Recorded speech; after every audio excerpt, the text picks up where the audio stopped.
తమిళనాడు మాజీ సీఎం పన్నీర్ సెల్వంపై దాడికి యత్నించాడు ఓ వ్యక్తి. కత్తితో పన్నీర్ సెల్వాన్ని పొడిచేందుకు ప్రయత్నించాడు. భద్రతా సిబ్బంది అప్రమత్తం కావడంతో ప్రమాదం తప్పింది. తిరుచి ఎయిర్పోర్ట్లో ఈ ఘటన చోటు చేసుకుంది. ఈ ఘటనలో వ్యక్తిని అదుపులోకి తీసుకుని విచారిస్తున్నారు. దీనికి సంబంధించిన పూర్తి డీటెయిల్స్ మా ప్రతినిధి మురళి మనకి లైవ్లో అందించడానికి సిద్ధంగా ఉన్నారు. మురళి,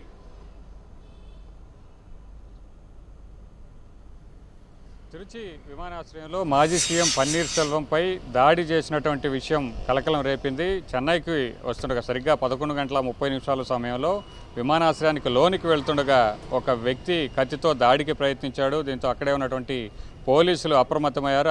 వ్యక్తిని అదుపులోకి తీసుకున్నారు. అదే విమానాశ్రయం లోపల దాడికి యత్నం జరిగి ఉంటే కనుక ఖచ్చితంగా దాడి అనేది జరిగి ఉండేది, దాడికి అవకాశం ఉండేది. సో ఒక్కసారిగా లోనికి వెళ్ళే సమయంలో జరగడంతో ఒకసారి అక్కడ ఉన్నటువంటి పోలీసులందరూ కూడా అప్రమత్తమై అతన్ని వెనక్కి లాగారు. అతన్ని అదుపులో తీసుకుని విచారిస్తున్నారు. అయితే ఆ వ్యక్తి తిరుచి జిల్లాకు సంబంధించినటువంటి మన్నార్పురం చెందిన చోళై రాజన్గా గుర్తించారు. అయితే అతను మద్యం మత్తులో ఉన్నాడు. ఇతను ఎందుకు దాడికి యత్నించాడు, ఒక పొడవాటి కత్తి తీసుకొచ్చి పన్నీర్ సెల్వం మీదకు వస్తుండగా గుర్తించినటువంటి స్థానికులు ఒకసారిగా కేకలు వేయడంతో పోలీసులు అదుపులోకి తీసుకున్నారు. పన్నీర్ సెల్వంపై గతంలో కూడా రాళ్ల దాడి జరిగినటువంటి సందర్భం కూడా ఉంది.